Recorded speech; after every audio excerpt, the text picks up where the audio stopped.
तो आज हम पढ़ने वाले हैं क्लास 10 की मोस्ट इंपॉर्टेंट विधि, वो है विलोपन विधि।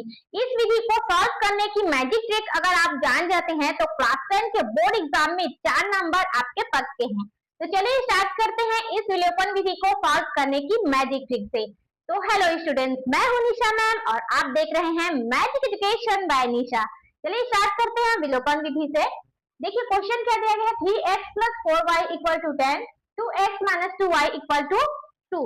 सबसे पहला स्टेप आपका क्या होता है कि अगर जो समीकरण दिया रहता है उसको सॉल्व करने के लिए सबसे पहले आपको आंसर शीट में समीकरण को लिखना है। उसके बाद क्या करना है, आपको समीकरण नंबर 1 डालना है, इसको समीकरण नंबर 2 डालना है। ठीक है, इतना स्टेप हो गया। अब आपको क्या करना है, देखिए इन दोनों में से आप दोनों को बराबर करना है। ठीक है, एक को नहीं, आपको दोनों को बराबर करना है। विलोपित मतलब क्या होता है, विलोपित करना। ठीक है, इसलिए विलोपन विधि में इन दोनों को हमें, चाहे आप x की वैल्यू हो चाहे y की वैल्यू है, दोनों में से एक को हमें विलोपित करना होता है, मतलब उसको गायब कर देना होता है। तो बेस्ट ट्रिक क्या होता है, यहाँ पे देखिए 2 है तो 2 का गुणा हम ऊपर में करेंगे, ओके, और यहाँ पे 3 है तो इस 3 का गुणा हम नीचे में कर देंगे। हो गया सॉल्व। ठीक है, अब क्या करना है, समीकरण लिख दीजिए भाई उसको। समीकरण 1 में 2 का एवं समीकरण 2 में, ठीक है, समीकरण 2 में किसका गुणा करेंगे, 3 का गुणा करने पर। ठीक है, 3 का गुणा करने पर कर दीजिए भाई। चलिए इसमें 2 का गुणा करेंगे तो 2 तिया कितना हो जाएगा, 6x प्लस 4 दूनी 8y बराबर 10 दूनी कितना हो जाएगा, 20 हो जाएगा। ठीक है, ये हो गया। अब इसमें क्या करना है, हमें 3 का गुणा करना है पूरा समीकरण में। एक बात और आप लोग ध्यान देंगे, अगर यहाँ पे बराबर के सामने में आप लोग गुणा करते हैं तो बराबर के उस साइड भी आपको गुणा करना है।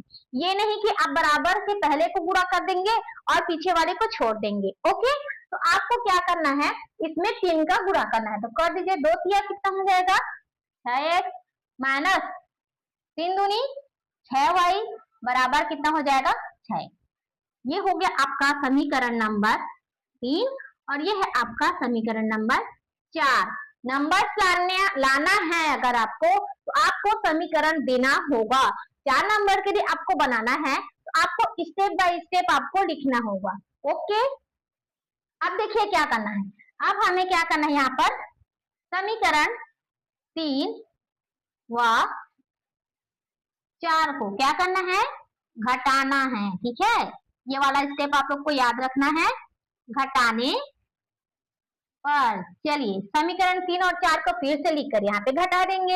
ये है आपका समीकरण 3, 6x plus 8y equal to कितना, 20। ये हो जाएगा 6x minus 6y equal to 6।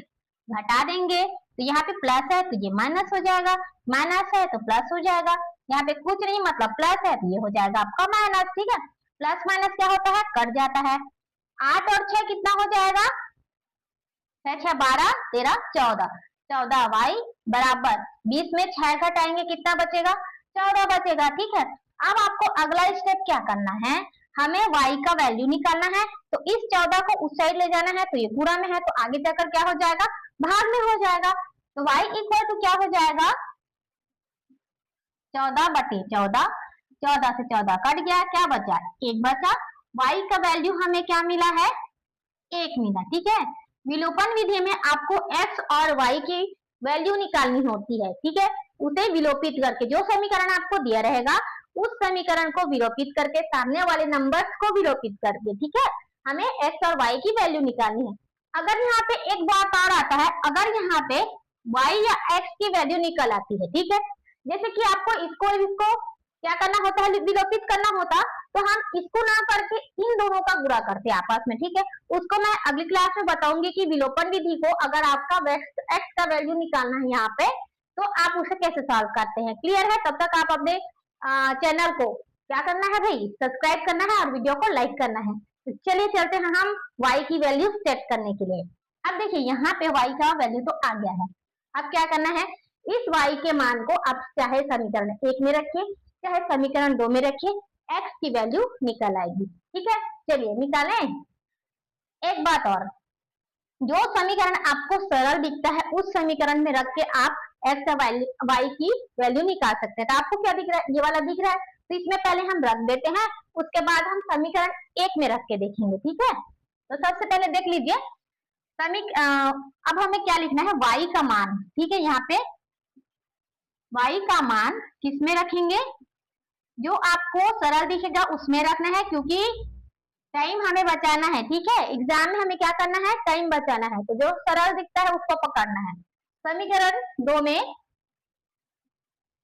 रखने पर रख दीजिए भाई। चलिए 2x है, 2x सेम रहेगा, माइनस 2y है, 2 रहेगा, y की जगह पर क्या रहेगा, 1 रहेगा, इक्वल टू 2। ठीक है, 2x ये माइनस 2 हो जाएगा, इक्वल टू 2। अब देखिए हमें x का वैल्यू निकालना है, तो 2x को सेम यहाँ पे रहने देंगे और क्या करना है, माइनस 2 है वो इस साइड जाकर क्या हो जाएगा, प्लस 2 हो जाएगा, 2 प्लस 2 4 हो जाएगा, 2x इक्वल टू क्या हो जाएगा, 4। ठीक है, यहाँ तक। अब x की वैल्यू क्या निकलेगी, x इक्वल टू 4 अपॉन 2, 2 1 जा 2, 2 2 जा 4, x की वैल्यू क्या निकली है, 2 निकली है। ठीक है, तो हमें मिल गया x बराबर 2 और y बराबर 1। ठीक है, ये है आपका आंसर। अब जैसे कि आपको समीकरण 1 में रखना है, किसको, y के मान को आपको समीकरण 1 में रखना है, तो आपको क्या करना होगा, यहाँ पे रख दीजिए 3x है, 3x सेम, प्लस 4y है, तो 4 को सेम रखिए, y का वैल्यू कितना 1 बराबर कितना है 10 है, यहाँ पे हो जाएगा 10। अब निकालिए 3x प्लस 4 इक्वल टू 10 हो जाएगा। अब 4 इस साइड जाएगा। ठीक है, क्यों, क्योंकि हमें x की वैल्यू निकालनी है, तो x की जगह पर जो है 3 है उसको अभी नहीं करना है, हमें 3x को ही यहाँ पे रखना है, तो y जो बिना x y का है उसको उस साइड ले जाना है। ठीक है, तो ये हो जाएगा 3x इक्वल टू 10 में 4 गया तो 6 बचा। क्लियर है, ये हो जाएगा 3x इक्वल टू 6, तो x इक्वल टू कितना 6 बटा 3, 3 एक कम 3, 3 दूनी 6। ठीक है, आ गया, x का वैल्यू कितना 2 आया है। ठीक है, इसीलिए मैं बोल रही थी कि y का वैल्यू आप चाहे समीकरण 1 में रखिए चाहे समीकरण नंबर 2 में रखिए, आपका आंसर सेम आने वाला है। लेकिन जहां तक हो सके आपको जो भी सरल लगे, जो भी समीकरण सरल लगे ना, उसी में ही रखना है। ठीक है, तो आई होप आपको विलोपन विधि अच्छा लगा होगा, इससे रिलेटेड और हम और क्वेश्चन लेके आएंगे। तब तक आप वीडियो को लाइक कर दीजिएगा और चैनल को सब्सक्राइब कीजिएगा। अब मिलते हैं अगली क्लास में, तब तक देखते रहिए, सीखते रहिए और मैथ्स का रिजल्ट करते रहिए। Thank you.